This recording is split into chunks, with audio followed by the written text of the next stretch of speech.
Hey everyone, it's Cooking with Alex, and today I'm going to attempt to make borscht for the very first time. So I have all the ingredients here, and I'm going to start making the beef broth and then go into cooking the actual soup, but the beef broth takes about an hour. So we'll see how that goes. Okay, so this is the first step, is to put the beef marrows, the sirloin, the parsnip, the carrots, the celery, and the onion into the bowl or the pot, and now I have to fill it up with water, and I realized I don't have a measuring cup, so I'm just gonna use a regular bowl. So ready, first challenge, I don't have the right equipment. Okay, I just put it to a boil, and we're put the lid on, and now I have to take care of all this mess and get it organized, so I'll be right back. Okay, so I hear it kind of bubbling up, and ooh, that's the stuff that you don't want in your beef broth.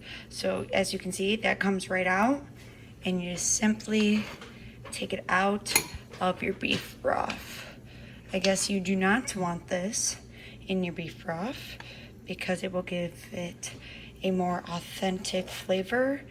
And I'm thinking that this is all the fat from the meats. Also, I do not have a spoon, like steamer or a simmer, so I'm just using a regular spoon here and trying to collect all that goodness. As you can see, there's a lot coming out of here,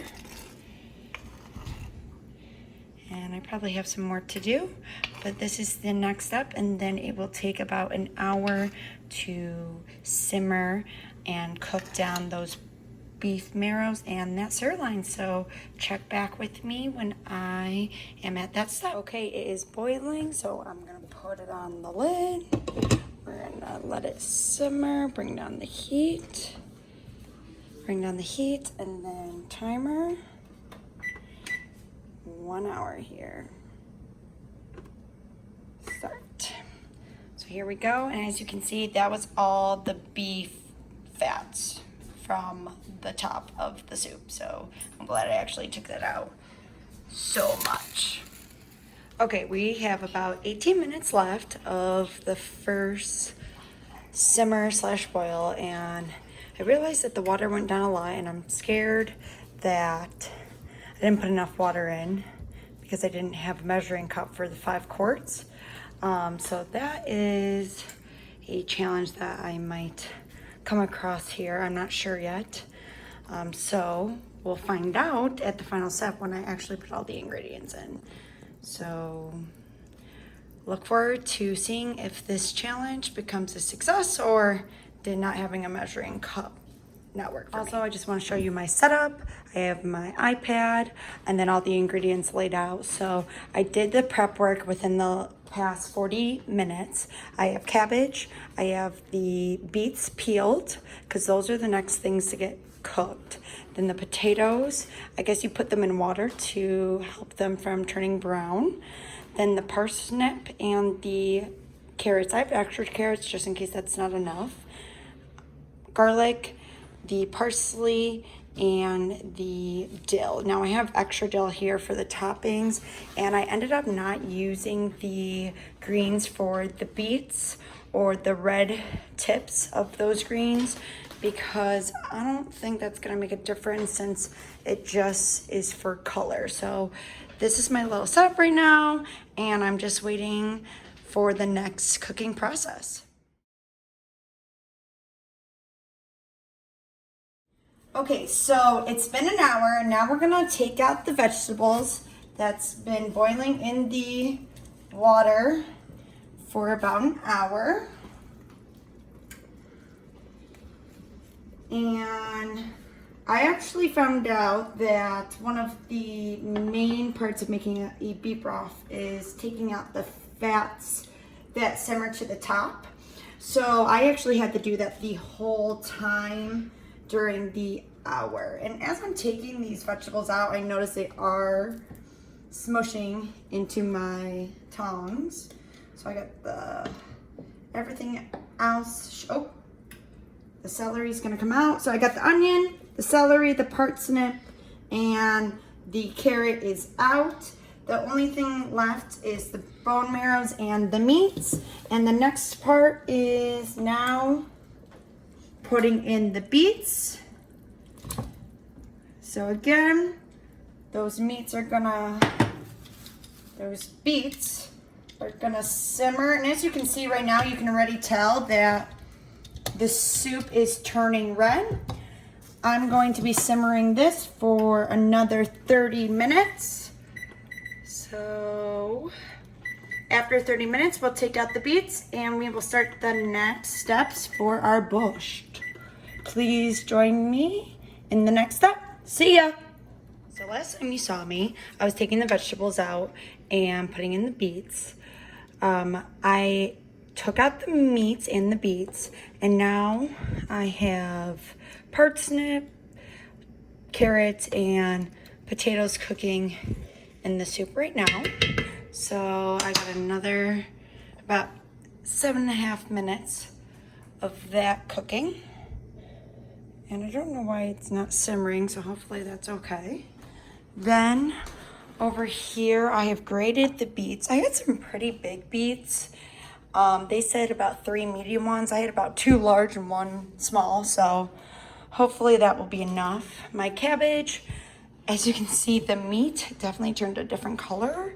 So I will be cutting that up soon. And again, the dill and the parsley. Now I am going to put this white wine vinegar, 2 tablespoons, into the beets, and there's garlic in there already, and I guess that makes it that pink color of bush that we are hoping for.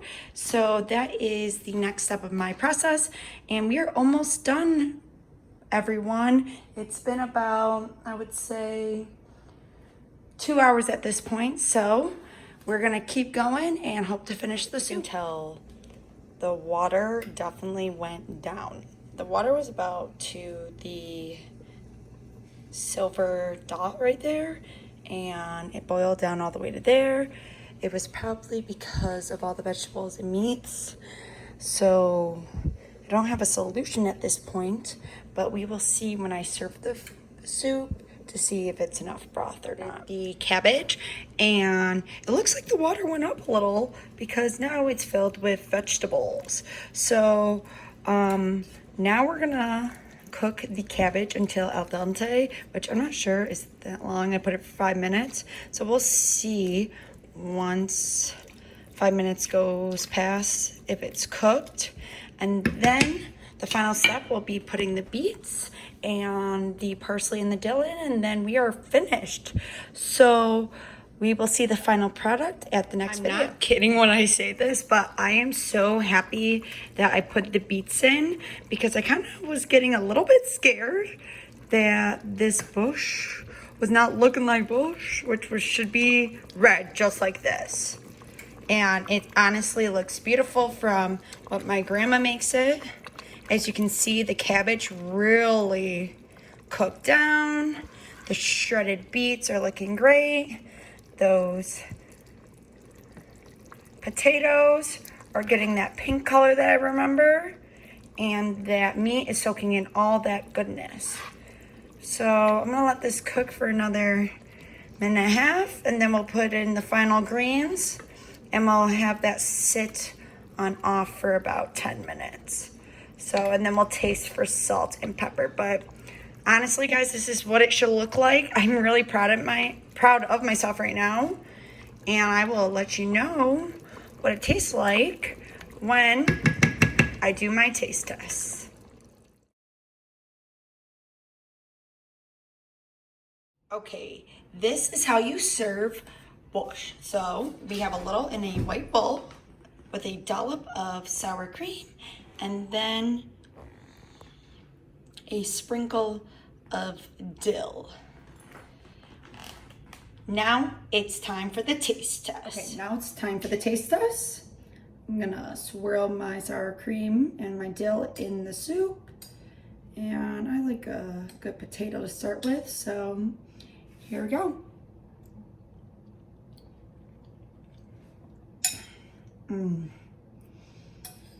It tastes really good. I wish you guys could taste it with me. I do think that maybe I didn't put enough salt. I think it could use that. I feel like it's missing something and I'm not quite sure what it is. And I'm gonna have to do some more exploring through the social media and through Reddit to see if I can find a missing ingredient that I'm missing from the recipe that I came up with by watching the 2 YouTube videos. So I think I am missing something, but it is definitely a good start. Yeah. The meat tastes delicious. Oh, I am in awe and going back into my childhood when my grandmother would make this and she would serve it with bread. And it would be our favorite lunchtime memory. It's my favorite lunchtime memory with her, and I will never forget it. So I'm so happy I could honor her through doing this activity. I do want to show you one thing before I head off. If you noticed that in the soup, there is enough broth, but I still feel like that is one of my problems, that I didn't put enough broth in it. So I will need to figure that out for the next time I make it, which will be next week. So please look for a new video of me making bush again with the new learning tools that I learned from the internet. It was so great doing this project, and I hope to see you next week. Bye, everyone.